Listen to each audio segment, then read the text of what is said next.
For several years, children have continued to suffer different forms of abuses ranging from neglect, sexual abuse, lack of basic needs, child labor, or even domestic violence.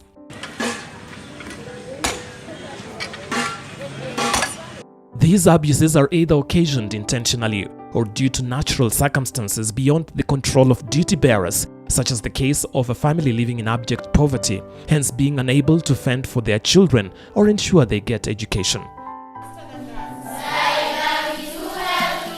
It is in times like this that Kenya Alliance for Advancement of Children steps in to bridge the gap by ensuring the rights and responsibilities of children and youth in Kenya are promoted and realized through education. As an organization, being a child rights organization, we work with children, we value empowerment, we do a lot of work for children.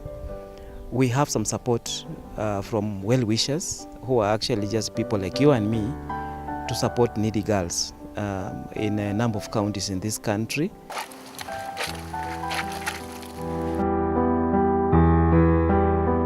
The Kenya Alliance for Advancement of Children is a national umbrella body for NGOs cooperation and exchange of information on children's rights in Kenya, with a membership of over 180 children agencies in Kenya. This organization envisions a society that protects all the rights of children and youth to survive, develop, and participate in all matters concerning them. We know there are so many needy children who are around, but we also know as a country that we can get all these children to school. We have got so many grants for children in this country, by government and by private groups, that if all the money went to the children, actually all children will be in school without going home.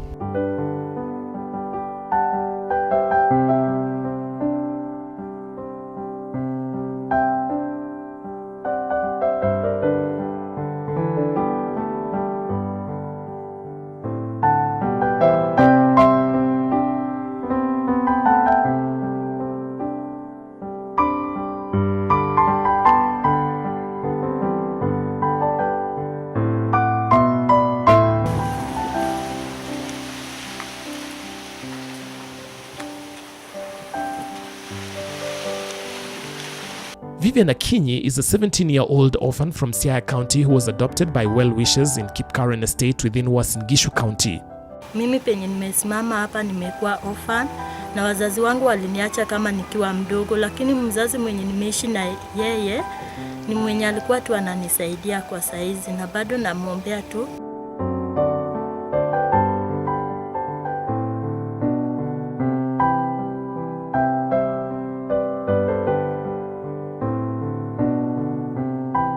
Vivian Akinyi huyo ni msichana ambaye tulimpata penye tulimtoa huko nyumbani, alikuwa anasafa sana na alikuwa anaishi na shosho yake.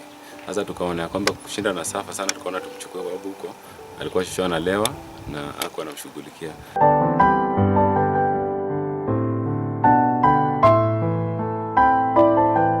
Although the family has been supporting Vivian with the provision of basic needs amidst difficulties, tough economic times have hindered their ability to continue doing so. The family has other members suffering from the condition that is yet to be diagnosed due to lack of funds that will enable them seek for health care. Hapa hivi pia niko na dada zangu wengine wawili, tumekuwa na wao tangu utotoni, lakini wamekuwa na shida, hata wamekuwa na ugonjwa ambayo tumejaribu kila mahali na ni kama itibiki. Wako tu hata sasa amedhoofika. Sasa mambo kama hiyo imekuwa ni changamoto sana katika hii familia.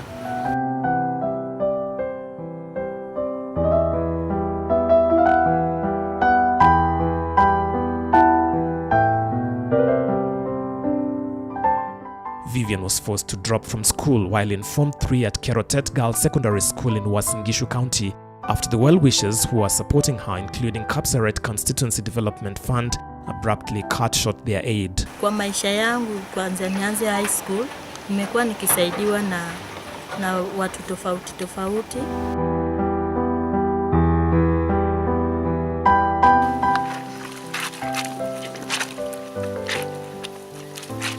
Lillian was my student in primary school. I realized she was an orphan and I always supported her up to the time she did her KCP.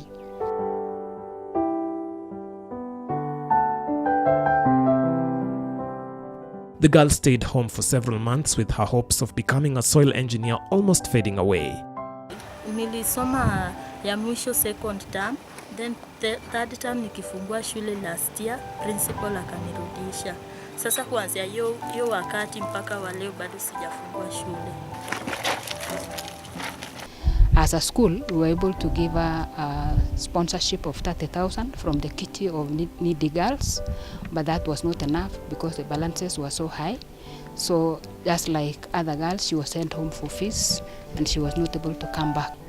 Even with the challenges of fees, she would be able to go home and come back to catch up with the rest.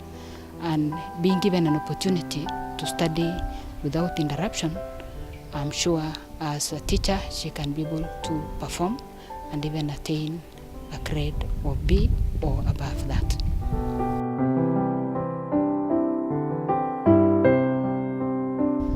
Our education system imagines that we are all the same. We put fees at the same level, yet there are some parents who are better off than others. There are other children like this girl who doesn't have a father or a mother, just living with a guardian, and they still have to be subject to the same amount. Nikimaliza masomo yangu, mimi natamani kuwa engineering wa soil and water.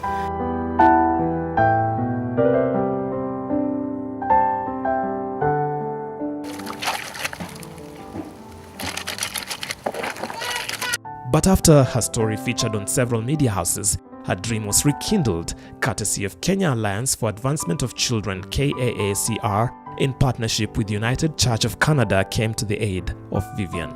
Out of the population of 38 million, 19.6% are children.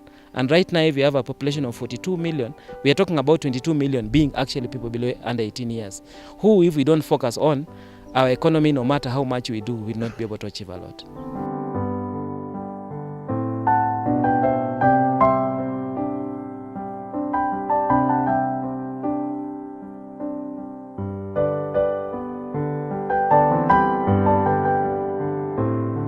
I'm happy to come back to school. At first, I lost hope and I knew that I will not come back to school. And then for this is a surprise because I didn't know that I will come back to school. And for that reason, I thank you and may God bless you.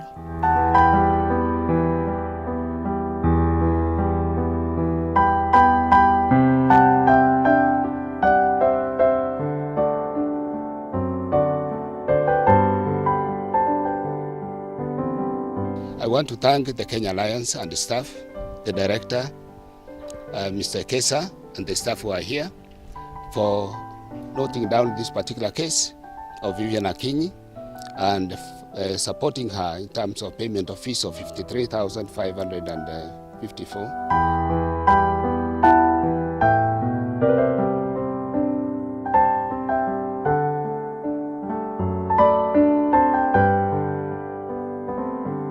We are actually asking the government, the funds that are meant for children, let them be released on time.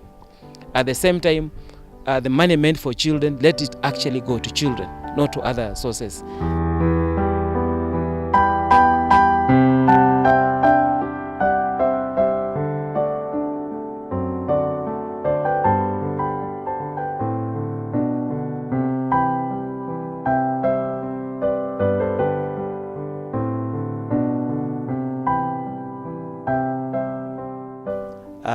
We know our aim as an organization is to make sure every child goes to school and gets the correct start in school.